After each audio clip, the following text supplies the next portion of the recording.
The World Economic Forum in Davos is usually fixated on the future. Most years, the attendees are dazzled by some country, company, or technology promising to burst forward, force change, dominate the next decade. This year, the focus was not on the future, but the past. People delved back into history to debate what caused Russia's invasion of Ukraine. The Swedish finance minister explained why his country, which hasn't been at war since the Napoleonic Wars, was breaking its 200-year tradition of neutrality with his bid to join NATO. The Finnish foreign minister recalled Finland's resistance to Moscow's aggression in the Winter War of 1939 and 1940. In past years at Davos, companies took storefronts and plastered them with jubilant signs cheering on dynamism, acceleration, and disruption. This time there were far fewer placards and slogans, some of them meekly promising sustainability or progress on climate change. The one genuinely cheerful sign I saw said, "Will the Saudi GDP now be fueled by YOLO, FOMO, and WYWH?" With oil at over $100 a barrel, the Saudi regime has much to be excited about.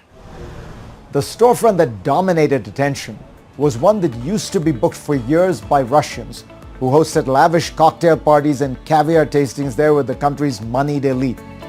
Now it has a sign in the window that reads in small, clear type, "This used to be the Russian house in Davos.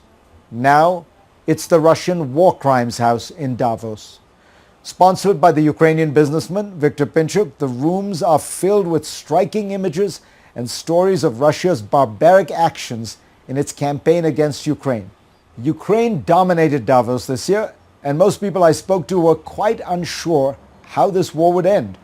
That played into a larger sense of uncertainty about the world that we are heading into, a world of multiplying risks.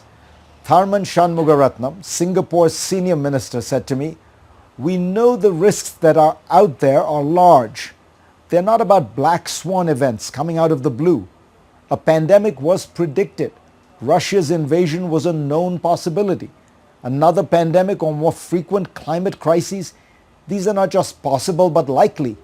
We can't keep expecting and planning for a return to calm, untroubled times." A former central banker told me that economic policymakers felt that they were in uncharted territory. The old model where inflation moves up ever so slightly and then you raise rates a tiny bit and all was well, that's dead. We're in a new world and we're all just experimenting. There is a broader foreboding, a sense that the era we have just lived through, the 3 decades since 1990, may have been an unusual, perhaps even unique one, in which great power politics and geopolitical tensions that normally dominate and define international life were absent. The giddy trends of recent times, globalization, the information revolution, even democratization, were trends built on an edifice of power, America's superpower status. But that strength has been waning for some years, caused by Iraq, the global financial crisis, COVID. Now it is being challenged, first by China and then Russia. In all this gloom, there's one distinctly hopeful sign. Europe is acting with a greater sense of unity and purpose than I've ever seen before. Every European leader I spoke with believed that Russia's aggression had sparked a revolution of sorts across the continent. The EU has shown remarkable unity on sanctions and is slowly but steadily coming together on energy policy. These successes could evolve into greater coordination on foreign and even defense policy. Europeans have realized at a fundamental level that they were taking peace and stability for granted, that it might now have to be created and sustained by hard work and commitment, in part by building hard power of their own and deploying it strategically. There are serious debates about ending the slow consensual process of EU decision-making that allows one country like Hungary to veto its efforts. The most lasting legacy of this crisis could be a new role for Europe as a more purposeful strategic actor on the world stage. But for that to happen, this experience in uniting against Russia has to work. Only success can breed more success. Failure will doom this experiment.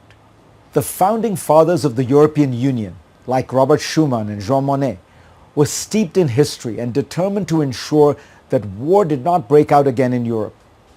Today's statesmen need to infuse their day-to-day decisions with a similar sense of history. 50 years from now, no one will remember whether growth slowed on the continent for a couple of quarters in 2022, or if Brussels had to pay extra for natural gas from the US. What they will recall is the answer to one question: who won the war in Ukraine? Putin or the West?